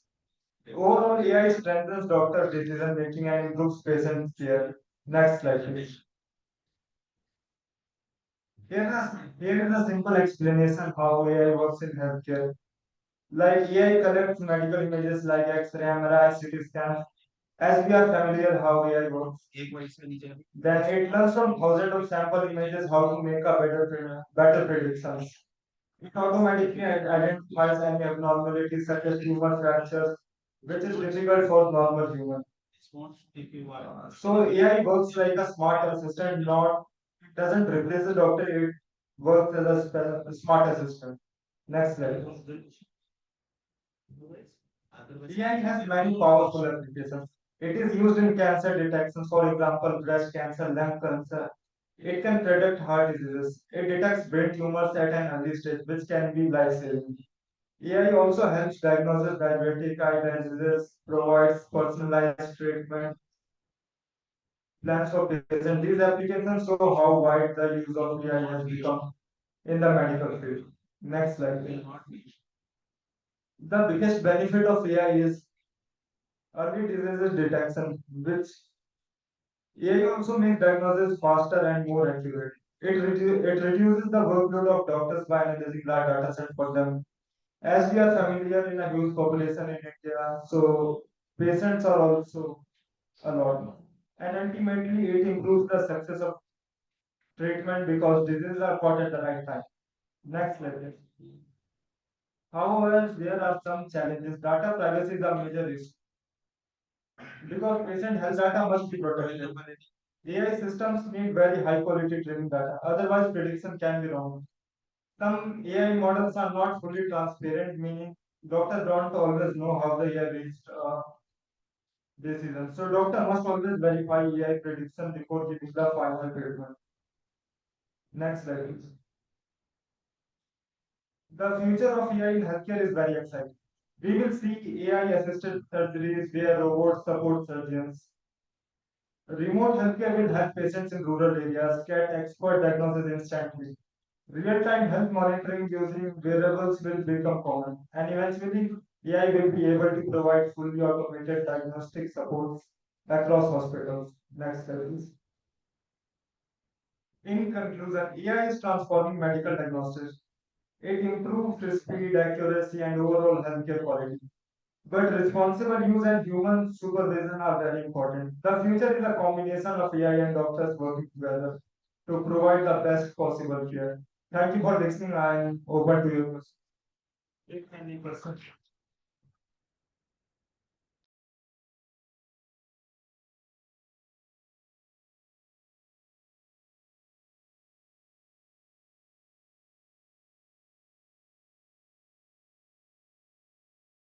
Next presentation will be from Shashank Suman.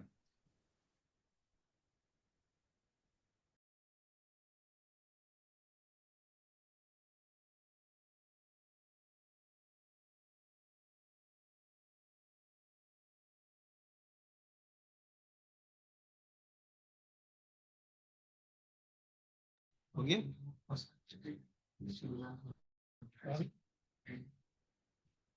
Good morning, respected teachers and my dear friends. Today is my topic on agriculture crop optimization. Crop optimization simply means growing better crops with fewer resources, and AI plays a major role in this possible. AI artificial intelligence.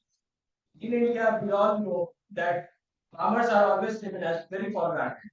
So, in India, farmers faces many challenges such as unpredictable weather, water shortage, pests, and crop diseases.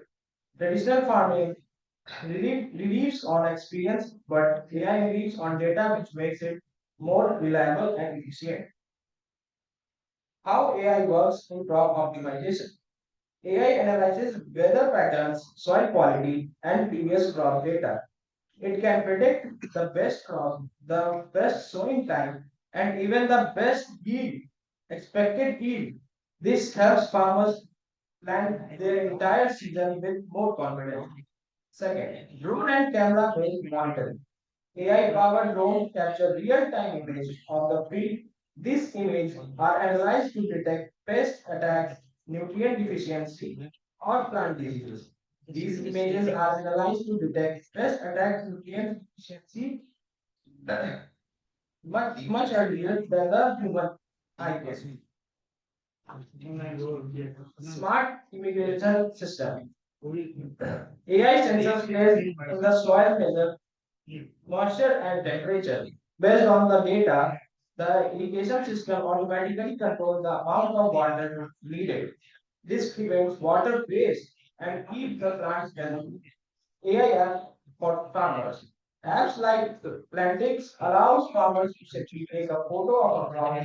AI instantly identifies the disease and recommends the correct solution. This makes scientists health available to every farmer. Results and impact. AI-based crop optimization has shown excellent results.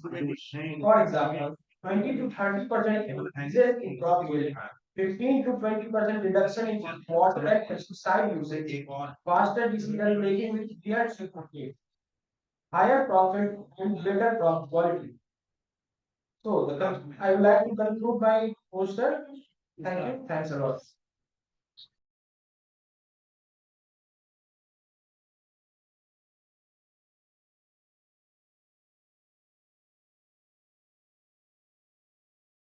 Thank you, Mr. Khan.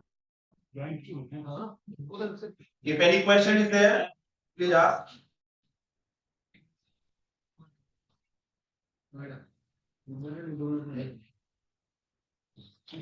If no question, we will move to the next presenters.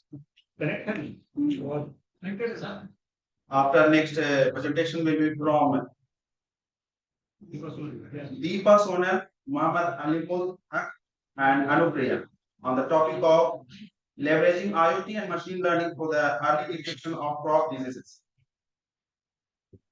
Deepa Yes, Sonal. sir. I am here. If you are connected online, please unmute yourself and share your PPT and start Yes, sir. presentation. Yes, sir. Thank you.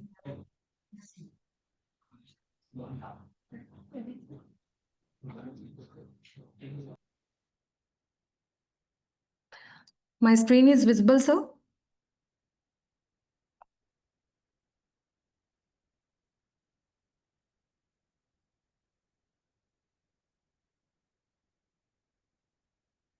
My screen is visible, sir?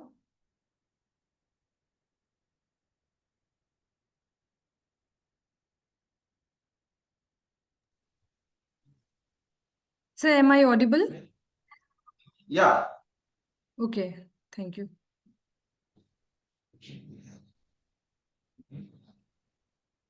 Good afternoon, one and all present here. I, Deepa Sonal, Department of AI ML, Patna Women's College, along with my co-presenter Anu from Amity University and Dr. Mohammad Alimul Haq from Department of Computer Science, VKSU, are representing the research on the topic leveraging IoT and machine learning for early detection of crop diseases.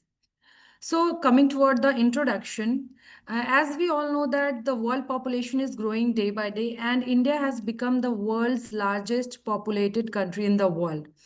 So if we talk about the food supply, so the food demand is being increasing day by day, and at the same time the crop land for under agriculture is shrinking. Because of the growing population, the land for crop is shrinking, so, as well as at the same time the demand for food is increasing. So there is a double emphasize, double impact, double pressure on the agriculture and farmers to increase the crop in limited resources.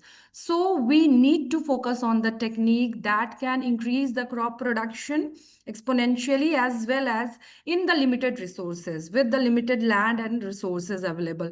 So the technique has to be enhanced. So we are here to involve the smart farming techniques using IoT and machine learning in techniques, farming techniques, so that we can increase the crop production as well as we can ensure the food security. So the global challenge is crop diseases. There are various factors for the crop losses, such as drought, flood, and fire, animal attacks also, and crop diseases. So in this presentation, I am focusing on the one of the important factor for crop losses, that is crop disease. So according to, as per the given data by the Food and Agriculture Organization of UN, from there, 20 to 40% of crop yield is lost every year.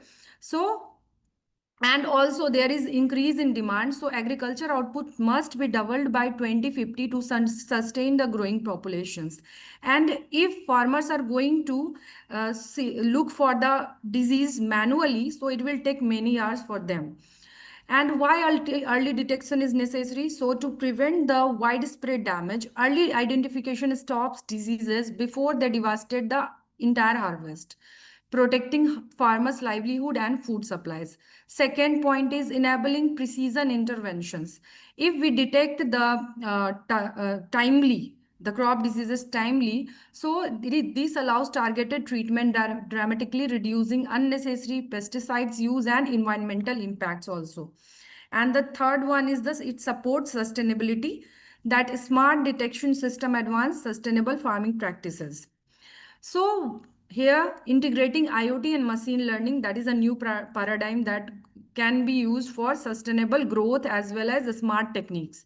So the first one is the real-time data collection using the IoT sensors continuously that can monitor the various environmental conditions such as soil parameter, plant health metrics, and generating high resolution agriculture data streams.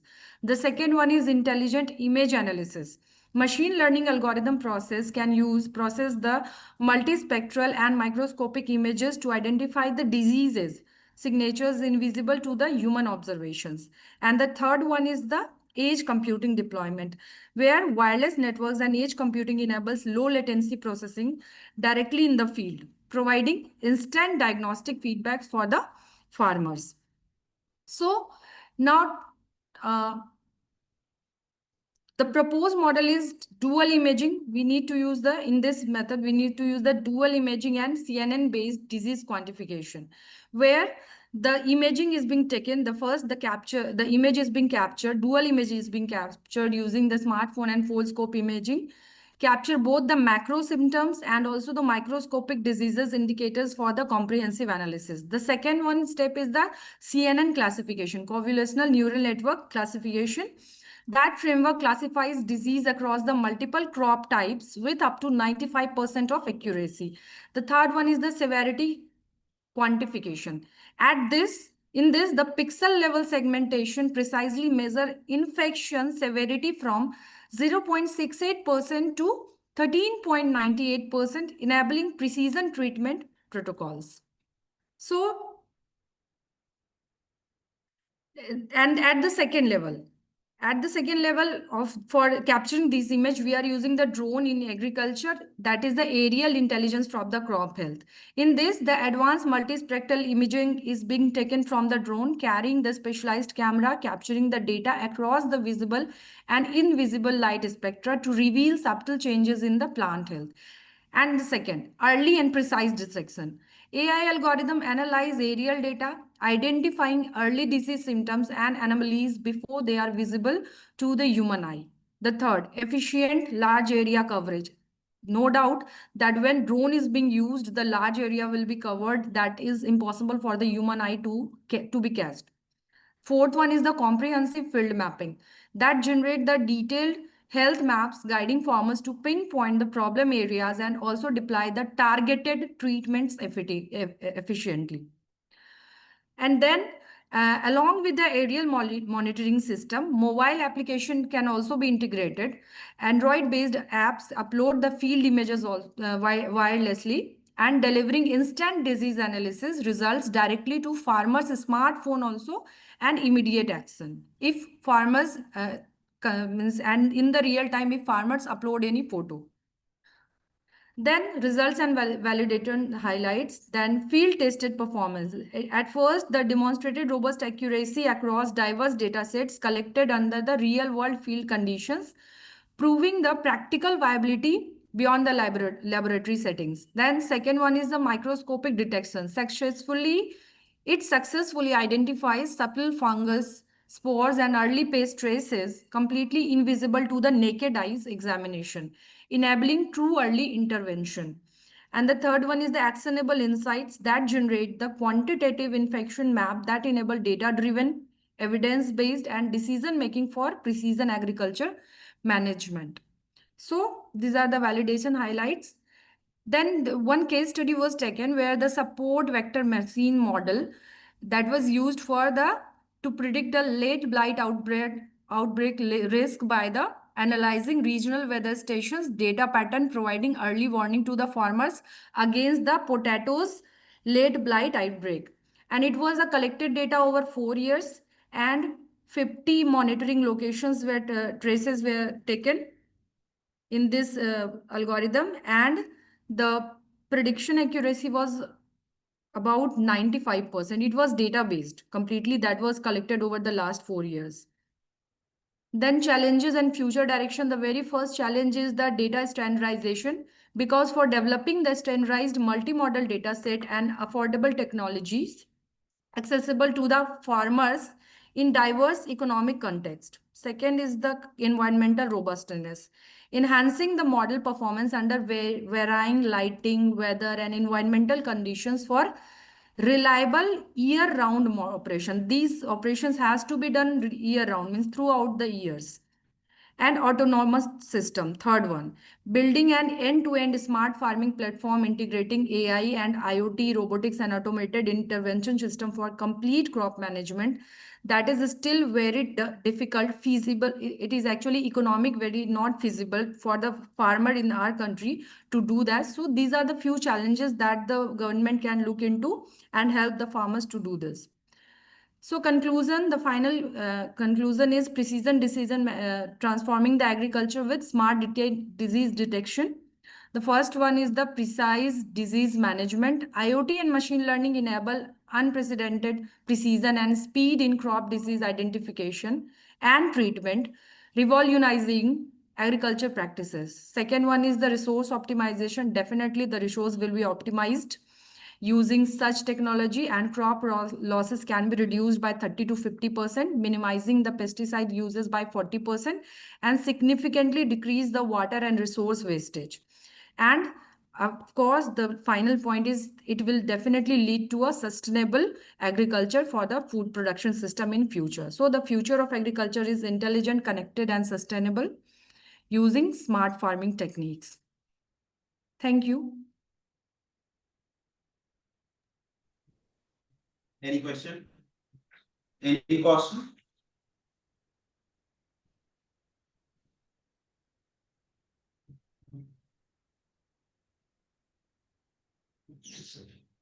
No question. Then thank you, Sonalji. Thank you, sir. Since audience has no questions. Our last presenter is Savi Singh. Before that, I would like to inform the two participants have not responded. Once again, I will announce, and if they are available, please respond. Kaushik Dev and Bandhan Kumari on the topic reimagining academic libraries through artificial intelligence. This author, this presenter has not responded. And the second is Rakesh Kumar Yadav, whose presentation on the topic a smart agriculture system for crop monitoring and irrigation using IoT and AI. If you are available, please respond so that we can make you to present. Otherwise, maybe you will not get the certificate. Okay, so our maybe last presenter, Savi Singh, on the topic of beyond signatures, behavioral analytics using AI for detecting novel malicious activities. Over to you, Savi Singh.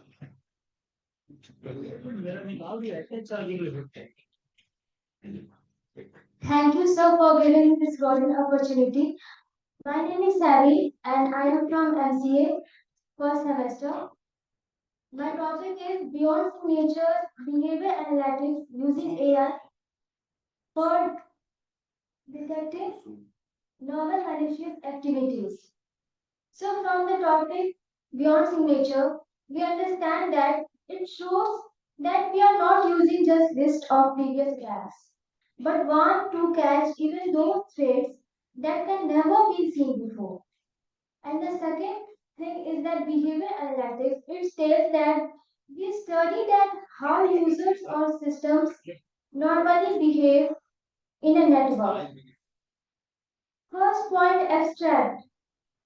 It tells that our AI system, we know that AI is very important in our life. So our AI system can detect attacks that old methods miss.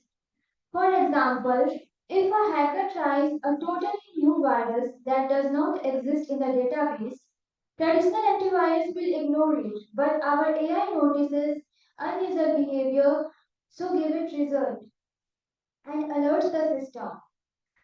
Second thing is introduction, which tells that the cyber attacks are becoming smarter and old security systems mostly work by matching previous attack patterns, but attackers always try new tricks. But using artificial intelligence to study normal behavior help us to find unusual activities even if they are brand new. This makes our cyber defense much stronger for the future. For example, when any abnormal or suspicious behavior happens, like odd login times or strange data transfer, it immediately identifies. So, methodology explains that uh, we will use that we will collect the user and actions and network traffic from all computers and devices. And then second step we will do that data is cleaned up and organized, removing all irregular behavior. And third, we will do that AI studies the clean data to understand regular behavior and find the patterns. Fourth step, we will do that if anything abnormal or risky is happening, like unknowing access, the system reports it instantly in real time. And the last step, we will do that an automatic alert is sent to the security team so that they can act and alert to the system. Conclusion, we will see that this changes cybersecurity because it does not just block the old threats. It also finds and stops new kind of attacks before they start causing harm. Our system keeps learning and adapting, get smarter, so it's always get ready. So with this approach, companies and users are better prepared and protected. So the trust is built with the technology and more and the prepared for the future challenges. So last but not the least, thank you so much for your listening and for your time and attention. If you have any queries, then I will be happy to answer.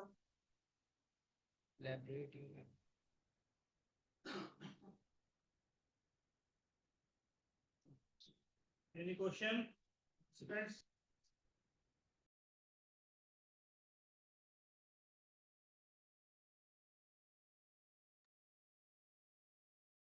Thank you, Savi. Now we have reached to the end of track 1 of this conference. I would like to thanks once again to the chair of the session, Dr. Anshuman Jana, Assistant Professor, IIIT Guwahati, and the esteemed guest of the track 1, Dr. Caroline Penston Rose, and Professor P.K. Mishra, who has spoken in the morning, and all the dear audiences sitting here offline and connecting on online mode, as well as all the dear participants who have presented their research work as well as the posters. Thank you, all of you. We'll close the track.